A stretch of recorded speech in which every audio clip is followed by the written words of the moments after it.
Hello, I am Kosti and I'm a TV reporter.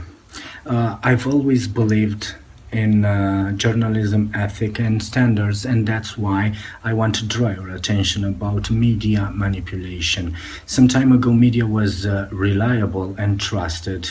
Today, only a part of the media is trusted and reliable. With our blog and web-driven media cycle, we can say that are a lot of exaggeration, distortion, fabrication, and simplification.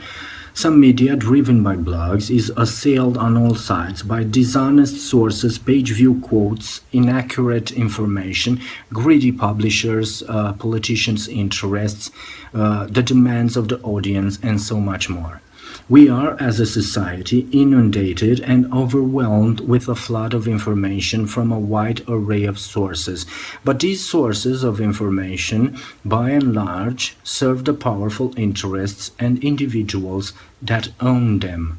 The main sources of information for both public and official consumption include the mainstream media, alternative media, academia, and think tanks.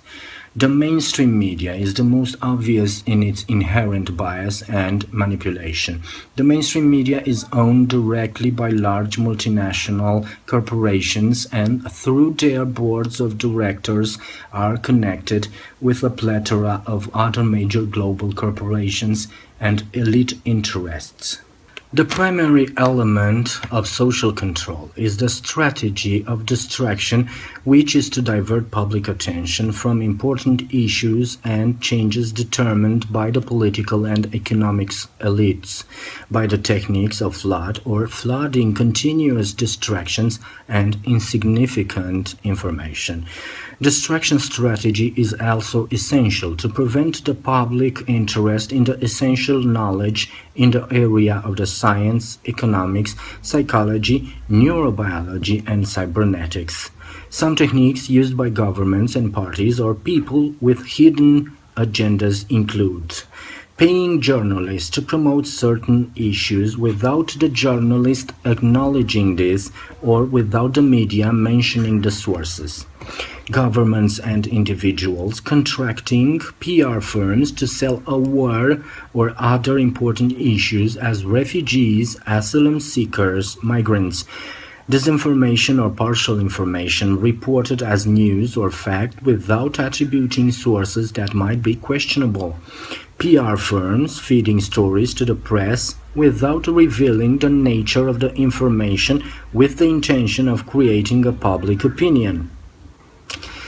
Creating winners and losers in the minds of the already brainwashed public.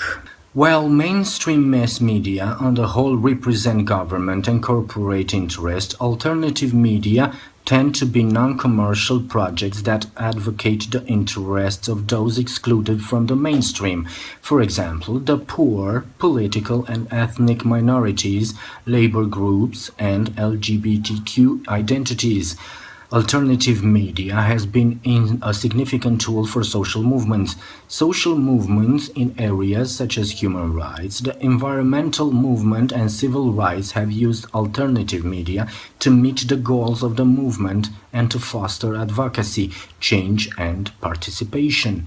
You must make difference between alternative media, where active citizens promote the values of democracy, and digital media, fitting the dichotomy between alternative and mainstream media. Facebook, Twitter, and other similar sites are being used to spread news and information, potentially acting as alternative media as they allow ordinary citizens to bypass the gatekeepers of traditional mainstream media and share the information and perspectives these citizens deem important.